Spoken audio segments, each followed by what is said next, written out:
Hello, my name is Lorraine Rodriguez-Zeno, and this is my final project presentation.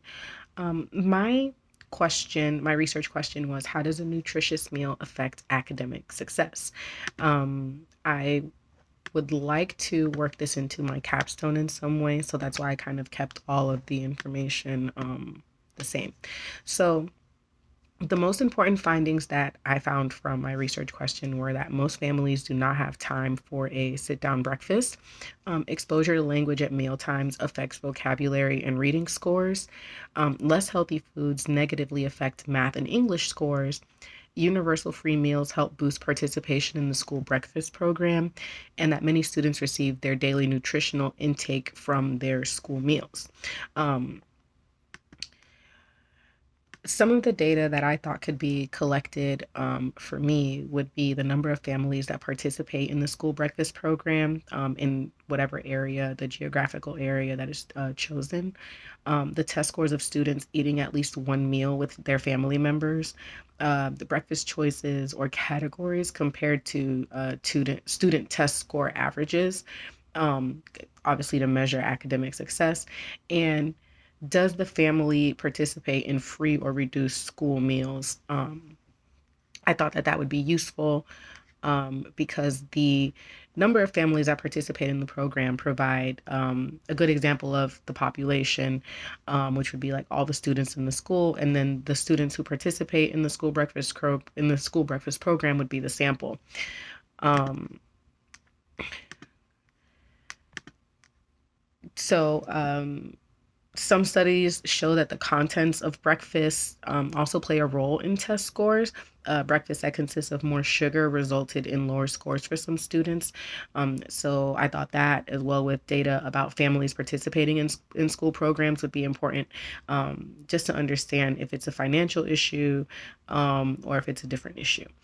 I thought that for my sample interview, because the way that I would like to go is to maybe implement some sort of food pantry or breakfast on the go program at the school level or at a school or maybe a preschool or daycare. It'll probably be easier to do a an actual school. But I thought that bringing in an expert from Feeding Tampa Bay or maybe Metropolitan Ministries would be a good idea.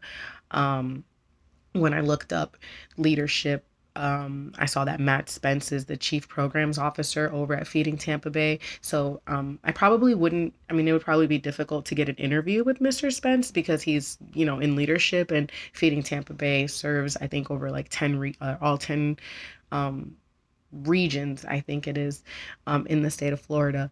Um, uh, I don't think that it would be super easy to have him do an interview, but maybe someone in a program that's actually administered by Feeding Tampa Bay would be good. So I didn't really look into um, questions that were not open ended. I would like to ask things about the person's role with the organization, if events have been coordinated that are similar to what I'm looking to do with the information that I've gathered. So things of that nature.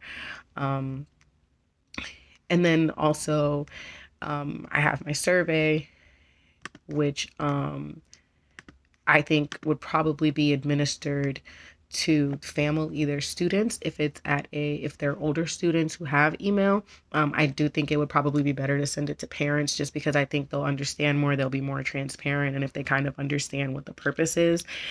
So I put down questions like, how often do you use Feeding Tampa Bay or other sources for food or grocery services? How many meals are you able to make with like one trip to the food pantry? Do you qualify for free or reduced breakfast? And how often do you have breakfast, with your family before school or work? Is it an on the go situation? Are you able to, cook an entire nutritious meal? And so I think that those questions will probably yield the best results. Um, Also, adding in some questions specific to students, like what time does your child attend certain classes, and does that time, affect their test scores? Um, does your family sit down for meals at home? I think all of that data is going to be key in finding out um, how successful a student is after having a nutritious meal, and then how we can implement a nutritious meal in the future.